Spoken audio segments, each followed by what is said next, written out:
आपने एक बार ये डिप बना लिया ना तो यकीन मानिए आप इसे चाहे किसी भी स्नैक्स के साथ, फ्रेंच फ्राइज के साथ, सैंडविच में लगा के या रैप में लगा के खाइए, आप इसके फ़ैन हो जाने वाले हैं।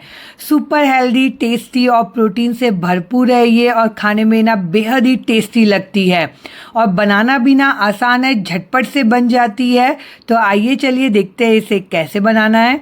तो इसके लिए सबसे पहले यहाँ पे ना 2 मीडियम साइज़ के मैंने प्याज ले लिया है। प्याज को हम क्या करेंगे ना, छील लेंगे, उसका छिलका निकाल के उसे वॉश कर लीजिएगा अच्छे से।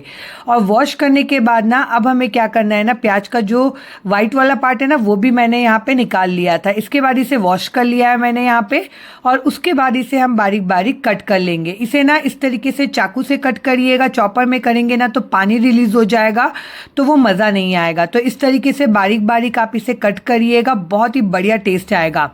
अब मैंने यहाँ पे पूरी की पूरी एक लहसुन की कली ले ली थी, लगभग 10 से 15 लहसुन होंगे ये, और इसे भी हम क्या करेंगे ना बारीक बारीक यहाँ पे चॉप कर लेंगे। अब पैन में मैंने डाला है 2 चम्मच ऑयल, यहाँ पे खाने का कोई भी तेल आप यूज़ कर सकते हैं, सरसों तेल के अलावा। अब उसमें डाल देंगे बारीक कटा हुआ प्याज और बारीक कटा हुआ लहसुन, और दोनों को ना यहाँ पे हमें क्या करना है ना, लो टू मीडियम फ्लेम पे अच्छे से यहाँ पे कुक करना है।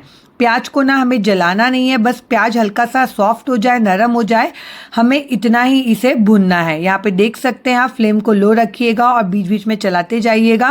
और प्याज जब हल्का सा भून जाएगा ना तो इस तरीके से इसका टेक्सचर हो जाएगा। इस स्टेज में यहाँ पे फ्लेम को ऑफ कर देंगे और इसे पूरी तरीके से ठंडा होने छोड़ देंगे।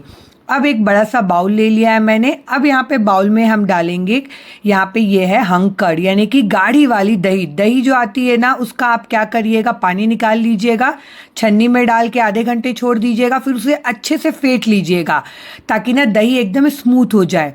अब इसमें डालेंगे 2 teaspoon tomato sauce, tomato ketchup है ये, आप चाहे तो इसकी जगह पे ना इमली की चटनी का भी यूज़ कर सकते हैं। 1 चम्मच यहाँ पे मैंने मस्टर्ड सॉस डाला है, 1 चम्मच शेजवान चटनी, शेजवान चटनी नहीं हो तो चिली सॉस भी यूज़ कर सकते हैं। अब 1 चम्मच पिज़्ज़ा सीजनिंग, 1 चम्मच काली मिर्च, 1 चम्मच कश्मीरी लाल मिर्च, आधा चम्मच नमक, और 1 चम्मच मैंने डाला है चिली फ्लेक्स। तीखे की क्वांटिटी ना आप अपने टेस्ट के अकॉर्डिंग यहाँ पे कम ज़्यादा कर सकते हैं। फिर जो प्याज हमने भून के रखा था ना वो प्याज को इसमें डाल देंगे, पर ठंडा होने के बाद ही डालिएगा, गरम गरम में मत डालिएगा। और इसे अच्छे से ना अब हमें क्या करना है, मिक्स कर लेना है।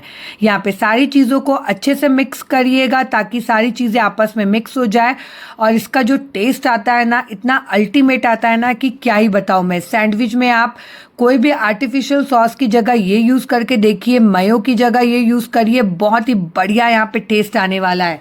चाहे कोई भी स्नैक्स हो उसके साथ ना ये परफेक्ट कॉम्बिनेशन है। आप इसे बना के फ्रिज में आराम से 10 दिन तक स्टोर करके रख सकते हैं, ये बिल्कुल भी ख़राब नहीं होने वाला है, और देखने में भी बहुत ही टेस्टी लगती है जितनी खाने में लगती है। आप इसे चाहे तो फ्रेंच फ्राइज में डिप की तरह खाइए, या आप इसे ना पॉपकॉर्न में भी डिप करके खा सकते हैं, बहुत ही बढ़िया लगती है। सैंडविच के ऊपर इसे सॉस की तरह लगाइए। तो आप इसे ज़रूर ट्राई करिएगा। ट्राई करते हैं तो मुझे कमेंट करके ज़रूर बताइएगा कि आपको ये रेसिपी कैसी लगी। मैं मिलती हूँ अगले ब्लॉग में, तब तक के लिए बाय बाय, टेक केयर।